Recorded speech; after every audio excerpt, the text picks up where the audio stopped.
Hola, ¿qué tal? ¿Cómo están? Bienvenidos a ARG 2023, todos los días después del Noti de la Gente. Y en esta producción que es exclusiva de Telefe Rosario tenemos hermosas historias para contarles y también algunas que son muy conmovedoras. Estos son los informes del día de hoy. Te presentamos a una mujer promotora de la donación de médula y además a un rosarino que pasó por un trasplante. Hoy también mano a mano con los papás de José Miolans.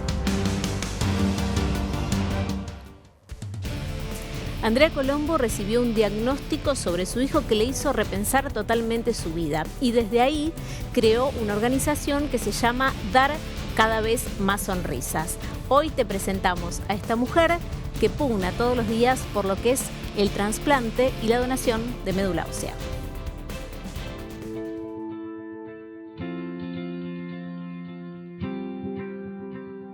Yo formo parte de la organización Dar por Más Sonrisas. Es una asociación civil sin fines de lucro que educa y promueve sobre la importancia de donar sangre y médula ósea. El único objetivo, el único propósito es ayudar a salvar vidas.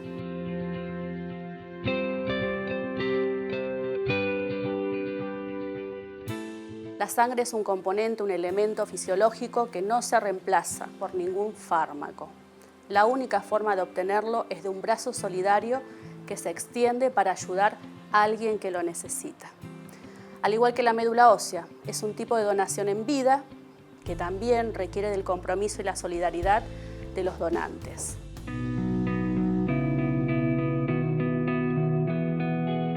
Nosotros en el 2008 debutamos como familia en el Hospital Garrahan frente a una leucemia poco frecuente, de mi hijo, de Lautaro Mendiolar. La primera acción terapéutica era una transfusión sanguínea. Necesitábamos acercar al hospital 70 donantes de sangre. Mi miedo como mamá era que las heladeras del sector violeta del hospital se quedaran vacías, que no alcanzara la sangre porque veíamos que oncología y hospital de día estaba lleno de peladitos y las unidades de sangre escaseaban.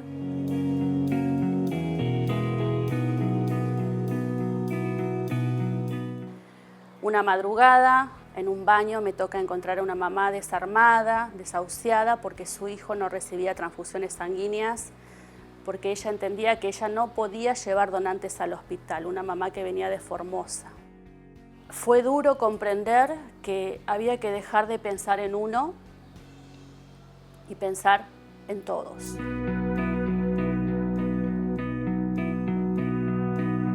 Me abrió una dimensión del problema que hasta ese momento no había visto.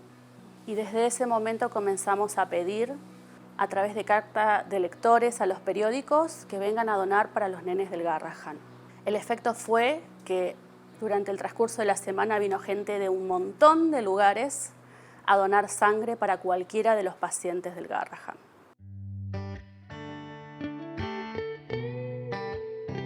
Lautaro no tenía donante en ese momento. Su perfil genético fue muy difícil hallar dentro de los potenciales donantes inscriptos. Después de 10 años de tratamiento en el Garrahan, recayó en su enfermedad, volvió mucho más agresiva y no había más tiempo para esperar. Nuevamente el INCUCAI activa las búsquedas y esta vez los resultados son positivos y recibió su trasplante de médula ósea.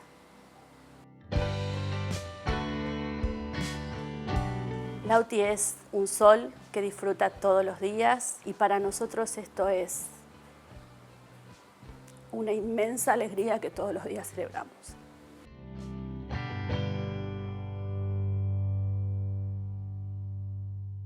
Él se define como un rosarino que venció al cáncer, al menos así es como se define en sus redes sociales. Estamos con Lisandro Seno. ¿Cómo estás, Lichi? Hola, Belo, todo bien. Muchas gracias por invitarme. Gracias por estar acá en ARG 2023 y nos parecía más que oportuno, después de contar esta historia de esta mujer a la que le dieron un diagnóstico muy complicado de su hijo, Vos sos justamente un rosarino que atravesó esta situación, ¿no? Sí, la conozco a Andrea y aprovecho si lo llega a ver para mandarle un beso muy grande.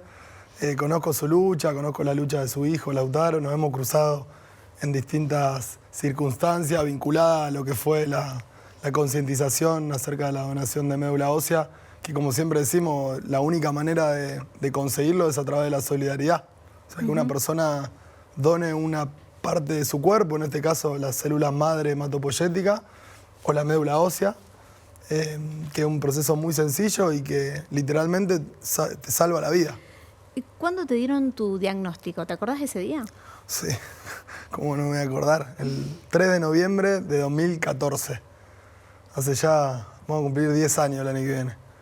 ¿Qué síntomas tenías previos al diagnóstico, Lichu? Yo tenía una vida 100% normal, eso siempre lo digo porque no es que venía con un problema de salud ni nada por el estilo. Tenía una vida normal, hacía deporte, estudiaba y de un día para el otro arranqué con unas manchitas en las piernas que eran, bueno, se llaman petequias. Yo estudiaba medicina aparte y conocía, pero bueno, las razones de las petequias podían ser miles.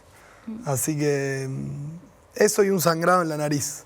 Un día que me empezó a sangrar la nariz y por un rato largo no frenaba, ¿viste? Todo el mundo decía, bueno, apretate acá, tirate para atrás, pero 1 hora y pico sin parar. Y bueno, algo pasa. Y me fui a hacer un análisis de sangre, que es como se verifica que esté todo bien. Y bueno, en ese caso me dieron muy mal los valores sanguíneos. Y luego de una punción de médula ósea, digo acá porque te punzan el esternón. Ajá. Digamos, todos los huesos tienen médula ósea, en este caso te punzan el esternón para tomar una muestra y ahí fue cuando me dieron el diagnóstico. O sea, sangrado en la nariz, las manchitas y ahí directamente fuiste a la punción después del análisis de sangre. Claro, exactamente.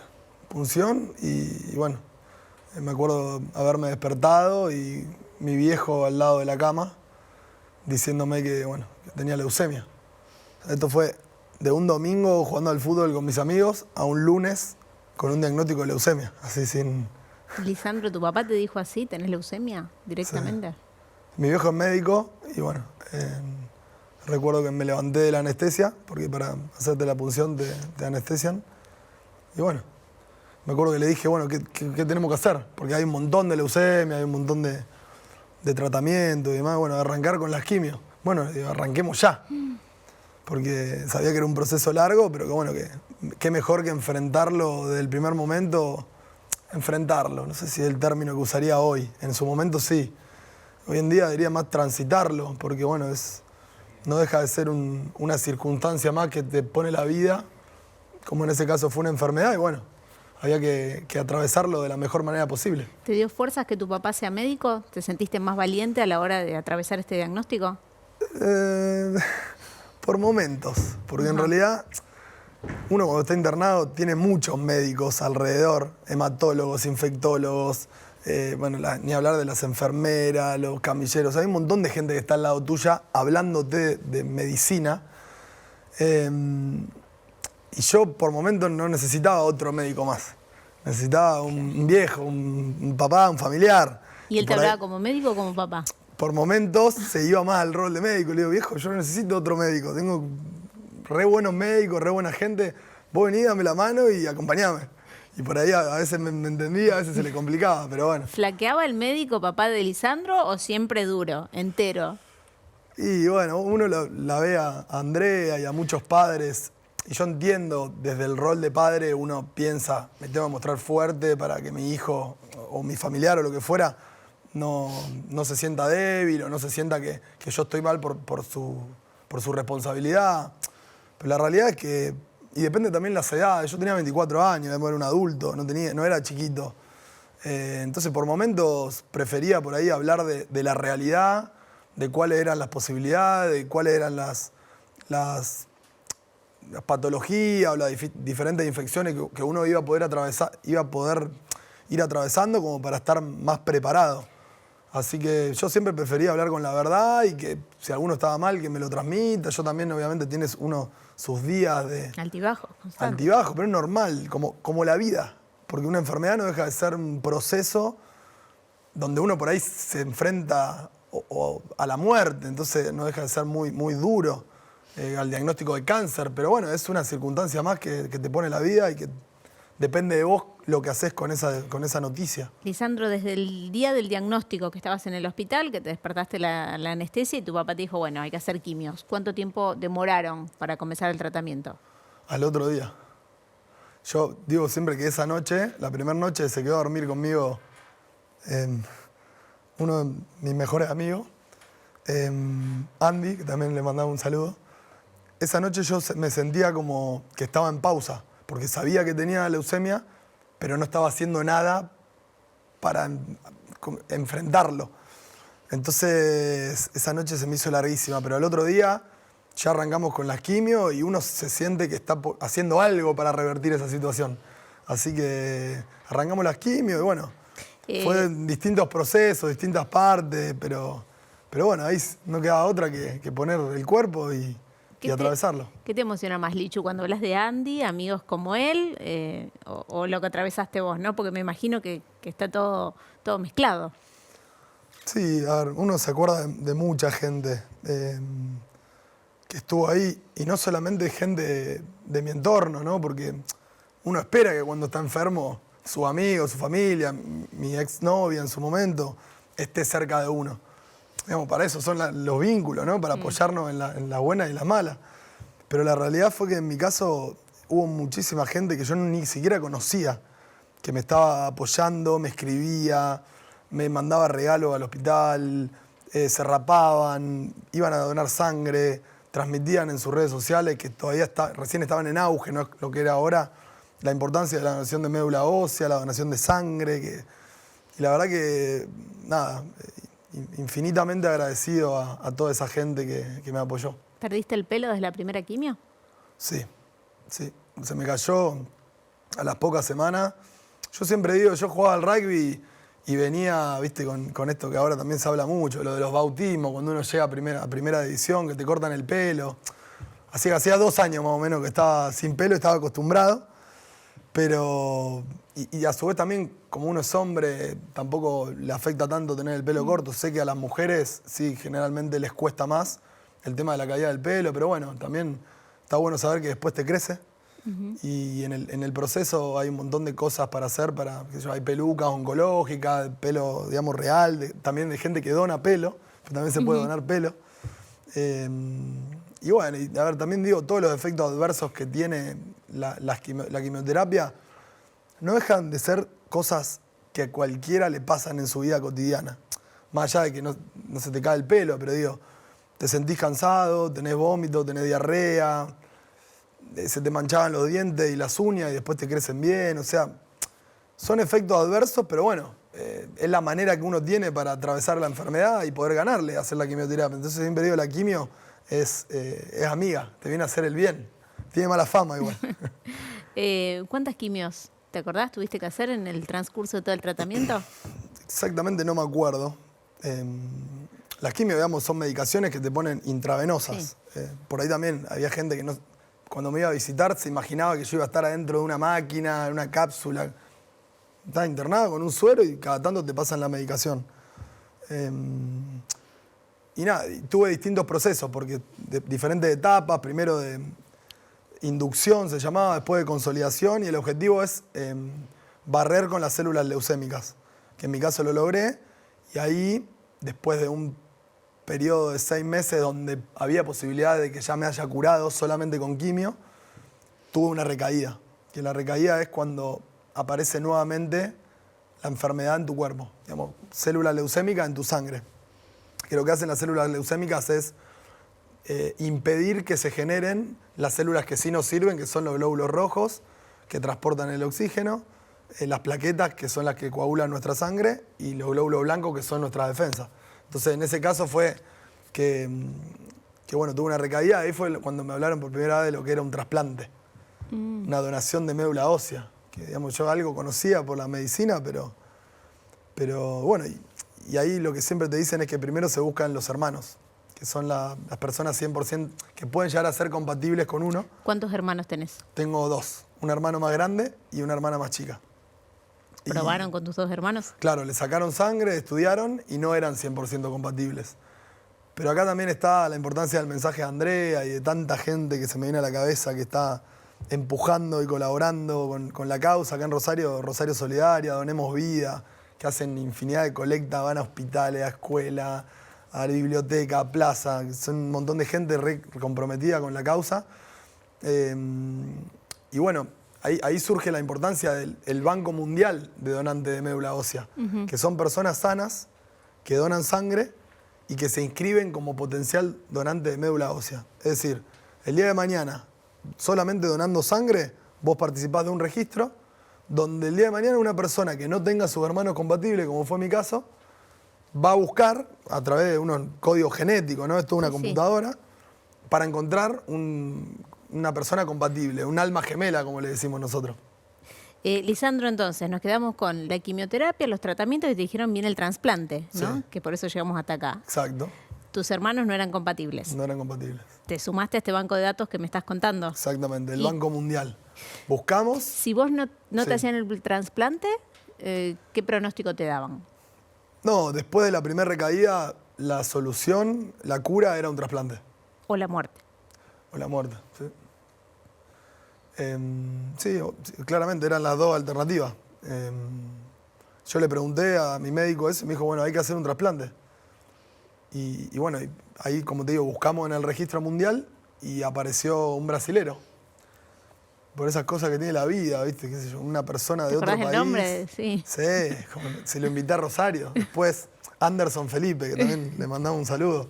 Es tu segundo corazón, Anderson. Sí, Anderson me donó una parte de su médula ósea sin conocerme. Porque, a ver, es re loco pensarlo. Él estaba en el registro, fueron compatibles. Lo llamaron por teléfono, que en realidad también hubo toda una historia ahí porque no lo encontraban. Yo decía, ¿cómo en el siglo XXI no podemos encontrar una persona con las redes sociales, los teléfonos, computadoras? Bueno, cuestión, movimos cielo y tierra, que ahí también me acuerdo y agradezco a un montón de gente que me ayudó buscando por redes sociales a los brasileros. Me acuerdo que hasta Messi publicaba buscándolo. Los amigos brasileros del Real Madrid, o sea, una locura. Yo estaba internado y veía todo eso y no podía creer. Y bueno, hasta que terminan encontrando, él dona médula ósea para un argentino. O sea, vos imaginate, estás laburando en tu día a día, de golpe te llaman, te tenés que ir a un hospital a donar médula ósea, que es un proceso muy simple, pero digamos, dejar de hacer tus cosas para alguien que ni siquiera conocés, que vive en otro país. Me dona médula ósea, recibo el trasplante y bueno, y prende, empieza a funcionar y estuve casi un año bien de salud, funcionando con la sangre que me generaba la médula ósea del brasilero. Y ahí es donde te digo que tuve la oportunidad de conocerlo, porque después de un tiempo te cruzan los datos. Le escribí, me respondió en brasilero, me acuerdo de la emoción, y lo invité acá a Rosario. Vino como 5 días con su mujer y con su hijito, Lucas. Y estuvimos acá recorriendo, yo le mostraba los lugares, entonces no lo podía creer, toda mi familia. Nos cruzamos con gente en la calle que lo abrazaba, ¿viste? No entendía nada. Pero bueno, fue muy lindo y es un contacto lindo que tengo con él. Cada tanto hablamos y me pregunta cómo estoy y siempre agradecido. Lisandro, y después, bueno, de ese momento que es inolvidable en tu vida, en la vida de tu familia, ¿cuándo te dijeron que estás curado? Bueno, en realidad pensábamos que estaba curado y casi a los 10 meses, en junio del 2016, tuve una segunda recaída. Y ahí fue cuando el médico me lo dijo, me acuerdo, y le pregunté, bueno, ¿qué podemos hacer? Y me dijo que podíamos hacer otro trasplante, que obviamente las posibilidades eran menores, porque el panorama estaba más complicado, pero que la opción era un trasplante con mi hermano. Y yo me acuerdo que le digo, pero si buscamos un brasilero, movimos cielo y tierra para encontrarlo, y de repente me decís que tenía la posibilidad de hacerlo con mi hermano. Bueno, ahí también está otra de las reflexiones que hago, que tiene que ver con que la estadística es fundamental para la medicina, porque digamos, una enfermedad es grave o una enfermedad es leve en función de cómo le va a las personas que la tuvieron. O sea, y no quiero decir que somos números, porque por ahí a veces cuando uno está atravesando esa situación, a los familiares no les gusta hablar de números, pero digamos, las posibilidades son por la estadística. Y había más posibilidad de que me vaya bien con el brasilero, que era 100% compatible, que con mi hermano, que era 50% compatible. Por eso elegimos al brasilero primero. Pero bueno, después de la recaída, que no quiere decir que la médula del brasilero no funcionó, porque yo durante 10 meses viví una vida prácticamente normal gracias a la médula de brasilero, sino que en la lucha entre la leucemia que había quedado en mi cuerpo y la médula de brasilero, terminó venciendo la leucemia y ahí fue que tuvimos que ir a un segundo trasplante, en este caso de mi hermano. Y llegó finalmente ya se me mezcla la fecha porque tuve dos, entonces, pero creo que fue el 9 de septiembre de 2016, 9 de septiembre, en el Hospital Austral en Buenos Aires, también con el doctor Kuminski y todo su equipo, que maravillosa gente, maravillosa calidad humana. Y bueno, ese día fue uno de los días más lindos de mi vida. Porque ¿Saliste de la cirugía y te dijeron que estaba todo bien? en realidad no es una cirugía. Bueno, del trasplante. Aclarar eso porque claro. está buena. En realidad es un trasplante de médula ósea, es una donación de médula, de médula, que es como si fuera una transfusión de sangre. O sea, yo estaba despierto, sin cirugía, sin anestesia. Charlando con tu hermano.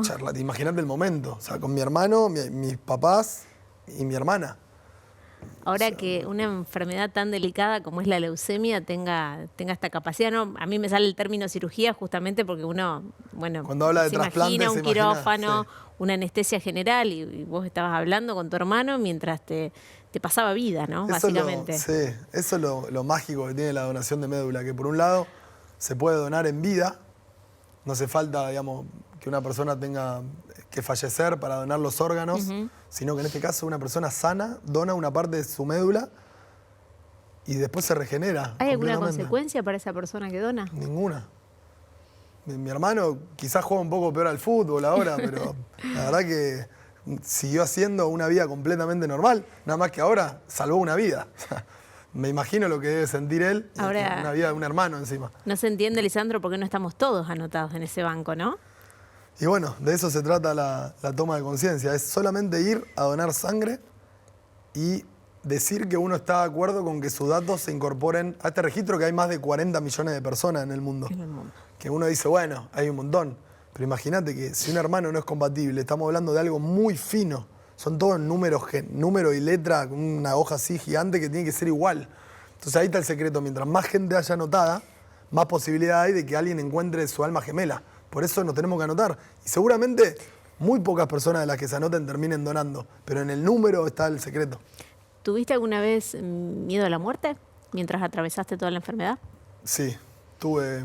Generalmente era positivo y trataba de transitar el proceso de la mejor manera posible, teniendo en cuenta siempre las cosas que podía hacer y no quedándome con las cosas que no podía hacer, o pensando más en el para qué me iba a servir toda esa situación a nivel personal y a nivel, digamos, crecimiento mío y de mi familia. Pero bueno, una noche me acuerdo que estábamos en Buenos Aires, en el hospital, y tenía fiebre, tenía un hongo en el pulmón, tenía un virus en el hígado, y todos los exámenes daban mal, y cada vez había más médicos en la habitación. Y yo también, por haber estado en el palo de la medicina, sabía que mientras más médicos había era porque, viste, empezaban a llamar. Y recuerdo que esa noche tenía miedo de irme a dormir porque tenía miedo de morirme. Digo, bueno, capaz que me quedo dormido y no me levanto más. Entonces no me animaba a cerrar los ojos. Y me acuerdo que ahí estaba mi viejo. Y ahí fue cuando tuvimos esta conversación de decirle, viejo, hay 40 médicos, dame la mano y abrazame. Y bueno, esa noche, en ese momento cerré los ojos y sentí... Ahí yo digo como que sentí a Dios, porque sentí algo que me sostenía que no era yo, porque yo estaba destruido, o sea, no podía más. Había perdido un montón de peso, no podía comer por todas las llagas que tenía en el tubo digestivo y con la fiebre. Y sentí que algo me sostuvo, que algo me mantuvo ahí firme de pie. Y al otro día me acuerdo que me levanté y se me había ido la fiebre y empecé a mejorar. Así que bueno. ¿Se quebró alguna vez tu mamá delante tuyo? ¿O siempre es fuerte? No me acuerdo si llegó a quebrarse, por lo que te decía al principio, pero por ahí teniendo conversaciones profundas, que viste uno cuando está ahí, entra en un proceso de reflexión muy profunda y de replanteo también de muchas cosas. Recuerdo haber tenido charlas lindas con mi vieja, y bueno, también con cada persona que me venía a visitar, aprovechaba a abrirme y también esa persona se terminaba abriendo y formé vínculos muy lindos con mucha gente que hoy en día lo sigo manteniendo y que son hermosos. Si a alguno le queda dudas, ¿no? Después de esta entrevista, ¿hay algo más preciado y que le podamos dar más valor que nuestra propia salud, ¿no? Sin dudas que no. Fundamental cuidarnos, nuestra salud física, nuestra salud mental. Y bueno, si se puede ir a donar sangre cada 3 meses, te acercás a un sanatorio, un hospital, una de las colectas que organizan las organizaciones, donás una partecita tuya y seguramente le esté haciendo mucho bien a alguien que no la está pasando del todo bien y que en vez de tener que salir a las corridas, buscar familiares y todo ese proceso que por ahí se daba antes, hoy en día lo que se busca es que haya donantes voluntarios y habituales, donde personas sanas se acerquen a donar sangre y bueno, el día de mañana cuando puedan, ojalá les toque donar médula y también ser donantes de órgano y de pelo, así que se puede donar todo. Gracias, Lisandro, por estar en ARC 2023. No, un placer. Muchas gracias a vos. Bueno, y ustedes, contarles y seguir compartiendo más historias, en este caso la de Lisandro Seno. Es una persona que, como decíamos, no se define en sus redes sociales, que venció el cáncer, después de todo lo que tuvo que atravesar. Así está, de esta manera y dejando este mensaje, ¿no? Lo más importante que tenemos todos, sin dudas, que es la vida, la salud, lo que podamos aportar, siempre un granito de arena por el otro. Hoy, en Ellos lo hicieron, hablamos con los papás de José Miolans, cómo lo acompañaron durante toda su carrera para que sea campeón del mundo.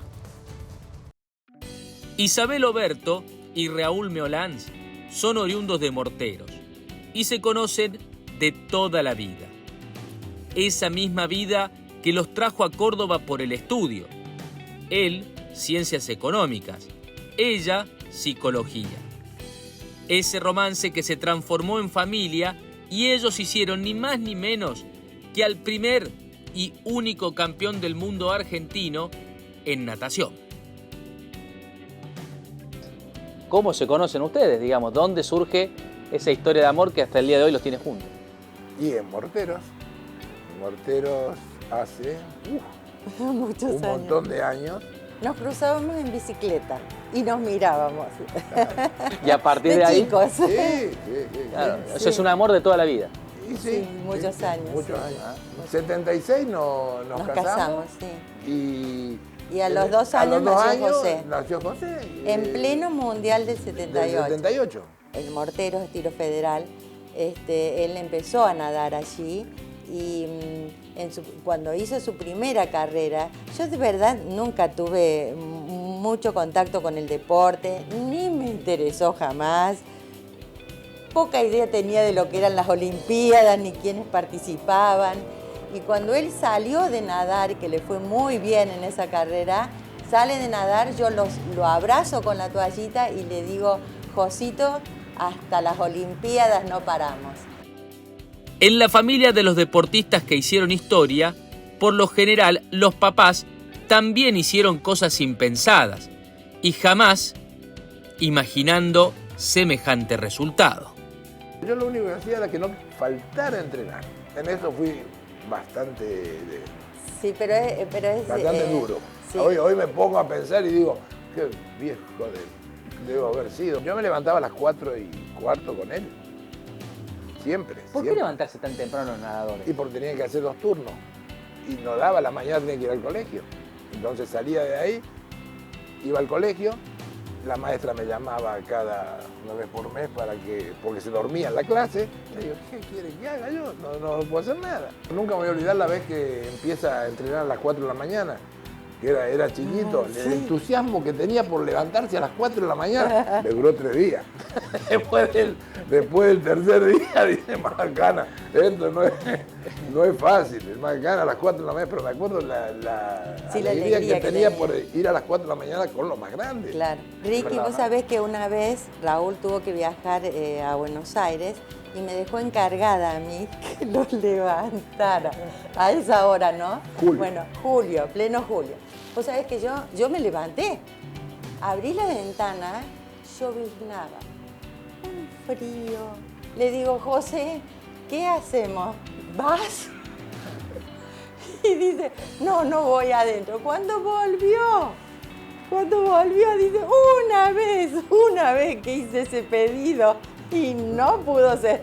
No fue, le digo, pero No ¿cómo puede fue. ser? No, en eso era, se levanta y se levanta. Yo soy fanático del deporte. Sí, también en Yo Sol. soy fanático del deporte y cuando me dijeron que tenía condiciones, ¿Quién te dijo? en mortero, Jorge Tosolini y Turelli, que en los torneos de verano que hacía él, me dice, llévalo, que tiene condiciones para la natación.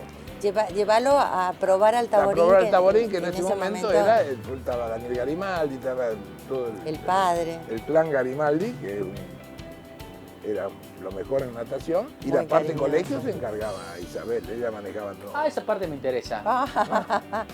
Mira, Hizo el yo te voy- secundario con yo él te de voy a nuevo, decir dos que veces secundario. No he participado de las clases, pero sí te puedo asegurar que Es como cursé si- primario sí, y secundario, con él. todas las materias. Se acostaba y me decía, léeme. Sí. Léeme, o sea, y Tenía se ganas, quedaba ¿no? dormido mientras le leía. Y me acuerdo que tenía que desayunar con clara de huevo, arroz integral, nada de azúcares, ¿no? Vos sabés, le cambió el carácter. Sí. Era terrible, terrible. Y después, con el tiempo, me enteré de que él bajaba para ir a nadar y se metía unos alfajores de chocolate grandes así en la boca, los compraba en el kiosco abajo. Y yo me mataba haciéndole la dieta. Un día lo llamé al entrenador, le digo, mira, discúlpame, pero está insoportable, le ha cambiado el carácter. Nervioso estaba y era todo porque no podía incorporar azúcares, comer, le gusta mucho el chocolate. ¿Y algunos hitos en la vida que recuerden? En Santo Domingo, él fue abanderado y ahí en los Panamericanos, cuando recibió la medalla del primer puesto, daban como un círculo así caminando con flores, Los 100 libres. los 100 libres, y él pasó frente a la tribuna, se sacó la medalla, me hizo agachar y me puso la medalla y me dio el ramo de flores. Bueno, te digo, eso fue uno de los momentos más fuertes y emotivos que tuve, ¿no? Obviamente, en una trayectoria, en una carrera así tan larga, tenés momentos en que te va muy bien y momentos en Sí, que cuando no te va bien, viste, vos Sí, decís, entonces, basta, como no que quiero más. No, pero bueno, te da por aflojar, pero... Todo, ahí. todo, sí, ella era la que hablaba. José Una tiene paciencia. una escucha breve. No podés hablarle, no. Tenés que ser breve, preciso. Tiene buena escucha, pero tenés que ser breve. Y eso entra. El 20 de diciembre de 2001 será un día recordado por siempre en la historia de nuestro país. Y la situación económica para los papás de José Miolans, que tenían un comercio, no les permitió viajar donde José finalmente en Moscú se consagraría como campeón del mundo. Fue una de las pocas veces que no nos pudimos acompañar, porque era, bueno, todos se acuerdan la situación que se está viviendo acá. Y bueno, irse y después tener que volver y a lo mejor tener que decir a algún empleado que deje de trabajar, pues no sabía para dónde salíamos. Y bueno, así que nos quedamos, bueno, y lo veíamos por una computadora la carrera, con barritas que iban marcando cómo iba. Sí, se veía primero, segundo, Primero, segundo, y barritas, lo barritas saltaba. así, lo seguían, no era como No, ahora. no era que... como ahora que se ven, no se televisaba. Hoy conocimos la historia a fondo, por los papis. Ellos decimos, ustedes lo hicieron a José Miolans. Bueno, tratamos de aportar un poquitito de nuestra parte y si se hizo, bueno, la felicidad. Yo creo que sí. Y bueno, es lo que pudimos hacer. Lo que pudimos hacer, sí.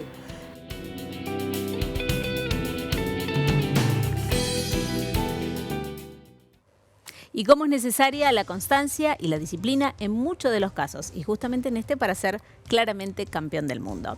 Hemos llegado al final de ARG 2023, gracias por estar del otro lado, nos reencontramos, mirá que tenemos muchas más historias para seguir compartiendo con ustedes. Chau, chau, hasta luego.